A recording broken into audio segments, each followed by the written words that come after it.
삼성전자 파운드리 협업체인 세이프 포럼, 여기에 주요 멤버로도 참여하고 있는 상황입니다. 모든 기업들을 주목을 해야 되느냐? 이 중에서 당연히 옥석을 좀 가려볼 필요가 있겠죠.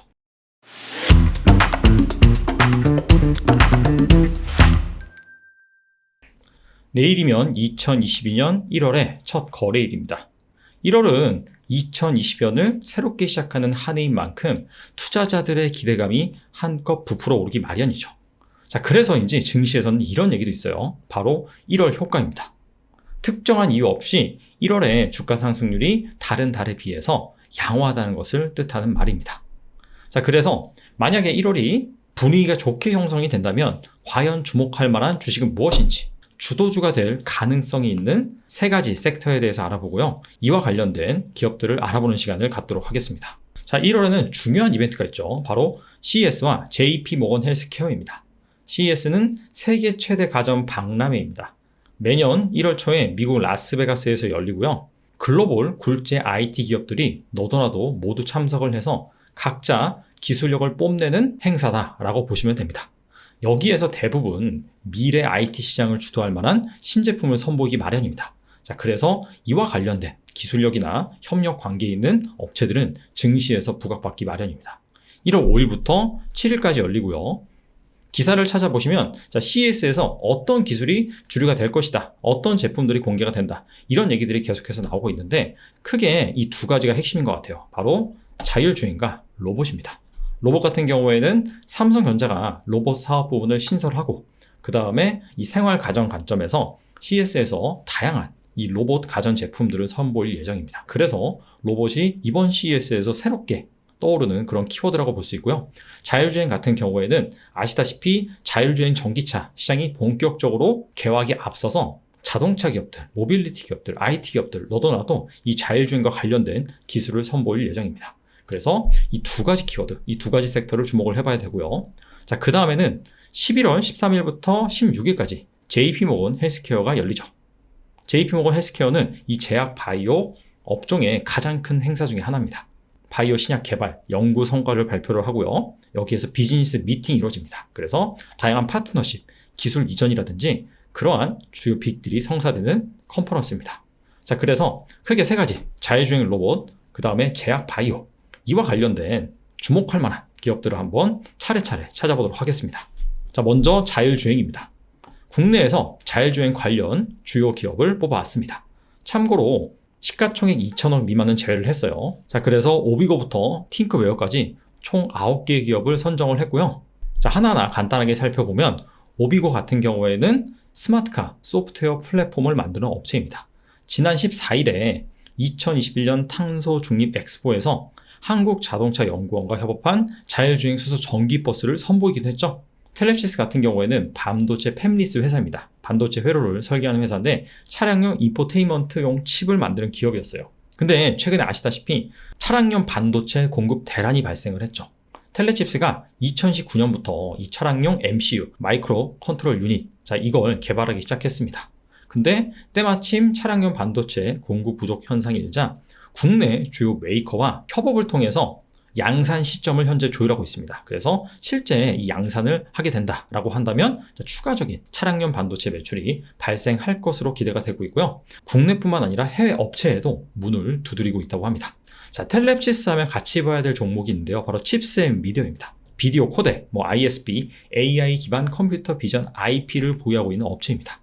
자, 칩스 앤 미디어를 일반적으로 반도체 설계, 팹리스 회사다 그렇게 알고 계신 분도 덜어 계신데 사실 이 팹리스 회사라기보다도 이 반도체 설계 도면 이런 것들을 많이 가지고 있는 IP 업체라고 보시면 됩니다. IP가 지적 재산권이라고 보시면 돼요. 반도체 설계 회사나 아니면은 종합 반도체 회사나 파운드리, 자, 이런 쪽에 설계 도면을 빌려주는 겁니다. 특정 반도체를 생산하고 싶으면 우리 설계 도면을 써라. 대신에 이렇게 로열티를 받으면서 수익을 창출하는 업체다라고 보시면 되고요. 주로 영상 기반의 다양한 설계 IP들을 보유하고 있습니다. 자율주행 전기차의 핵심이 사물을 판별하고 거기에 따라서 판단을 내리는 거죠. 자, 그래서 이 칩스 앤 미디어의 이 영상 관련 IP 설계 기술이 많이 쓰인다고 합니다. 칩스 앤 미디어 같은 경우에는 자동차 전장 시스템 탑티어 기업인 네덜란드 NXP, 자, 여기가 주요 고객사예요. 여기로부터 한 30%에서 40% 정도의 매출액을 발생시키고 있죠.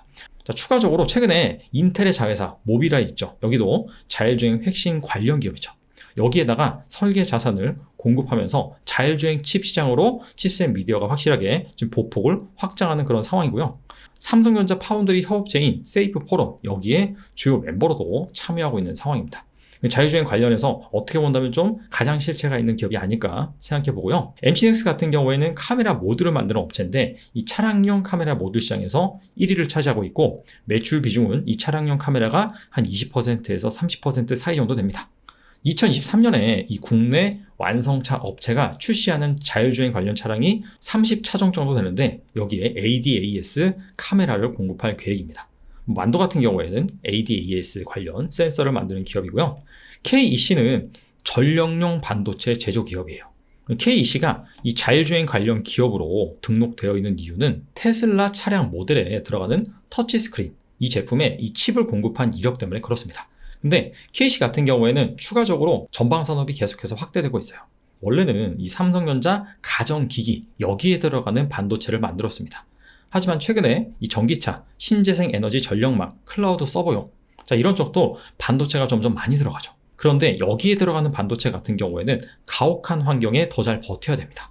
근데 이 KEC가 실리콘 카바이드 전력용 반도체를 생산하는데, 자, 이게 바로 성능이 좋은 제품이거든요. 근데 KEC를 포함해서 단 2곳만 생산이 가능하다고 합니다. 자, 이런 부분 때문에 최근에 실적이 좋아지는 측면이 있고요.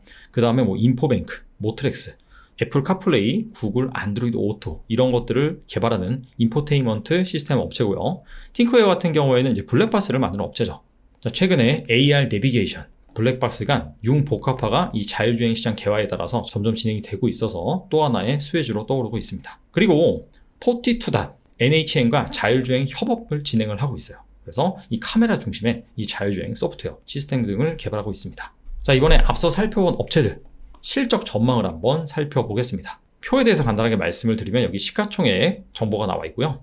기업을 나열한 수는 시가총액 순이라고 보시면 됩니다. 그리고 현재 주가 12월 30일 종가 기준이고요. 52주 최고가 대비 현재 어느 수준이냐, 그 부분을 나타내고 있습니다. 2020년부터 2022년까지 영업이익 3개년도 나와 있고요. 여기 비고에 TTM이라고 나와 있는 업체들이 있습니다. TTM은 연환산 개념이에요. 2022년, 2021년 컨센서스가 없습니다. 그래서 2021년 3분기부터 최근 4개 분기 합산 기준으로 기재를 해놓은 것입니다. 자, 살펴보면 일단 만도라든지 MC넥스 같은 경우에는 계속해서 실적이 우상향할 것으로 예상이 되고 있고요.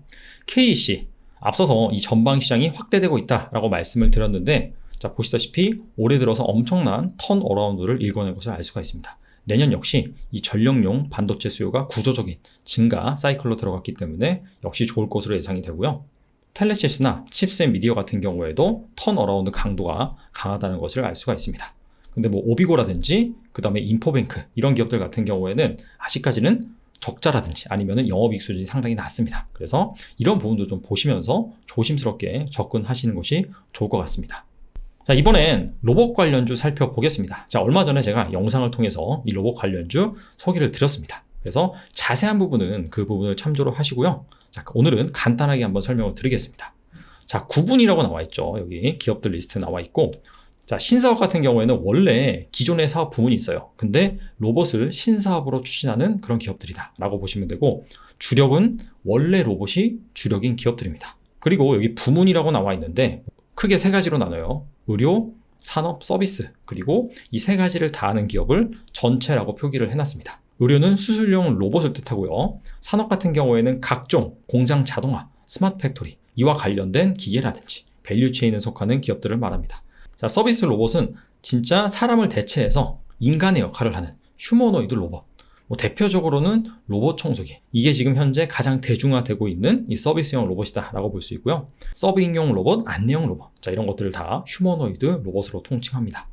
자, 의료, 산업, 서비스 3가지 중에서 가장 성장률이 클 것으로 예상되는 분야는 서비스고요. 그 다음에 산업, 그 다음에 의료라고 보시면 됩니다. 자, 그래서 아무래도 이 서비스나 산업 이쪽에 포커스가 돼서 로봇 사업을 하고 있는 업체들, 기술력을 가지고 있는 업체들이 부가가치가 더 높을 수 있다라고 볼 수가 있겠죠. 자, 간단하게 몇몇 기업 살펴보면 고영가 미래컴퍼니 같은 경우에는 원래 디스플레이, 반도체 관련 장비를 만드는 업체인데 최근에 이 의료용 수술 로봇 시장에 진출을 해서 제품을 납품을 하고 있고요. SPG는 원래 부품을 만드는 업체예요.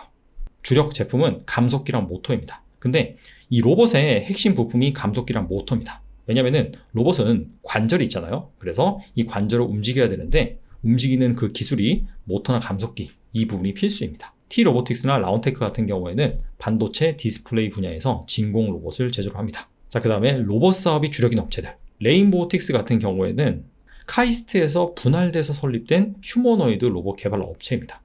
2015년에 미국 국방부 주최 세계 재난 로봇 대회에서 우승을 차지한 바가 있어요.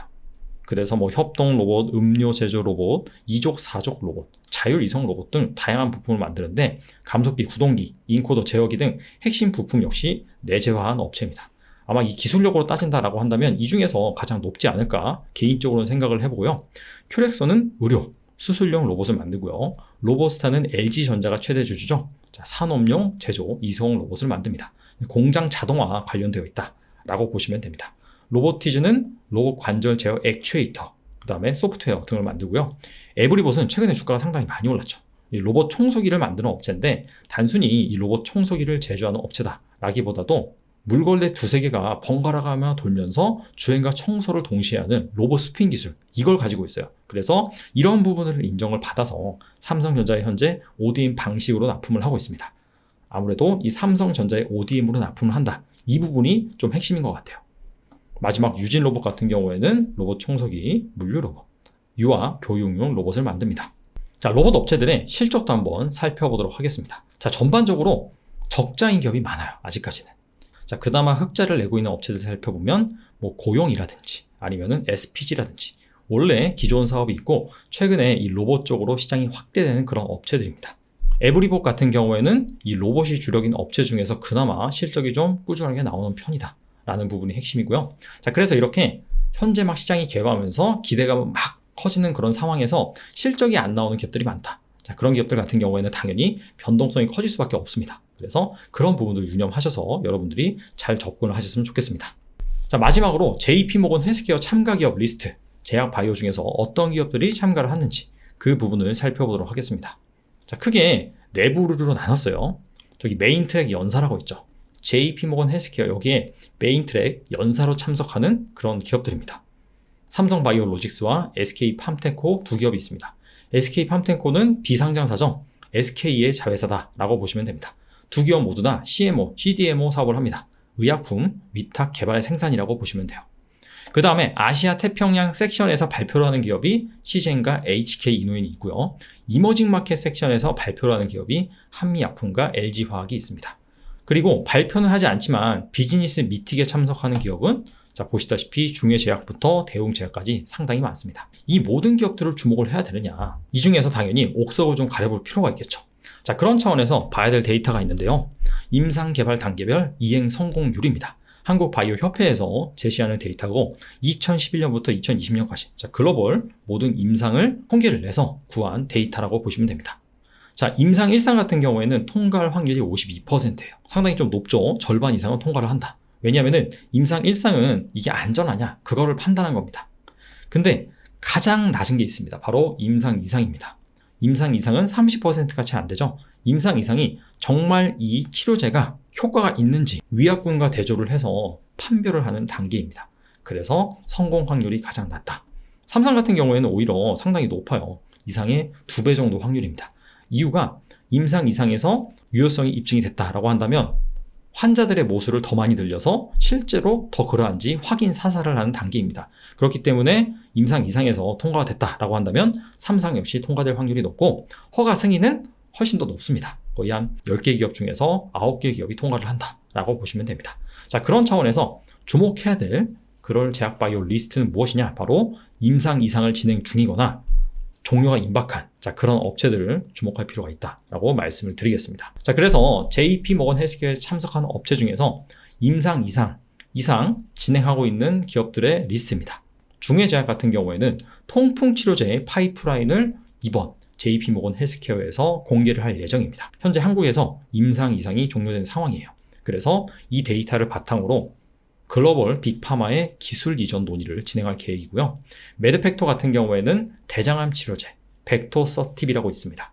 이거를 현재 머크사와 병용 임상 3상을 진행을 하고 있습니다. 근데 머크사 외에도 다른 글로벌 파트너 물색을 해서 추가적으로 이 적응증이라든지 시장을 확대할 계획입니다.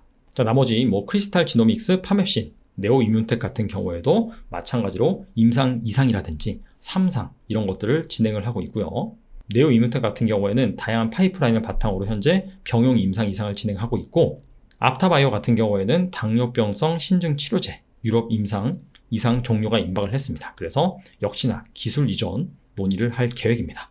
자, 지금까지 1월에 주목할 만한 주도주가 될 만한 주요 섹터 3가지를 찾아보고 여기와 관련된 그런 기업들의 리스트를 확인해 봤는데요. 이벤트 관점에서 한번 찾아봤었죠. 주의할 점이 있는데요. 자율주행 로봇 같은 경우에는 최근에 주가가 좀 많이 올랐죠. 그래서 CS를 기점으로 차익 실현이 좀 나올 수가 있습니다.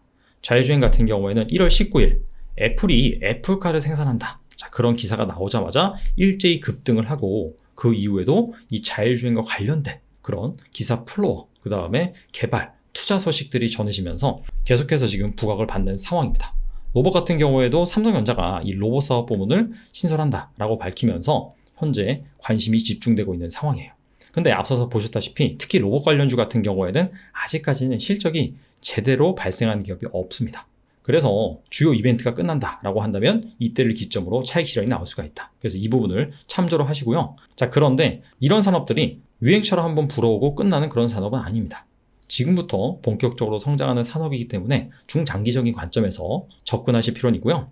그 다음에 JP모건 헬스케어 컨퍼런스 같은 경우에는 원래는 대면으로 진행을 하려고 했어요. 그런데 17일부터 갑작스럽게 이 오미크론 이슈 때문에 비대면으로 전환이 됐습니다. 자, 그러면서 최근에 주가를 보시면은 관련 기업들의 퍼포먼스가 별로 좋지 않은 상황입니다. 그래서 약간 좀 바닥권에 있다. 실제로 이 JP모건 헬스케어에 비대면으로 참석을 한 이후에 중요한 딜들이 성사가 된다라고 한다면 또 한 번 부각될 수 있는 그런 가능성을 가지고 있다라는 관점에서 지켜보시면 좋겠고요.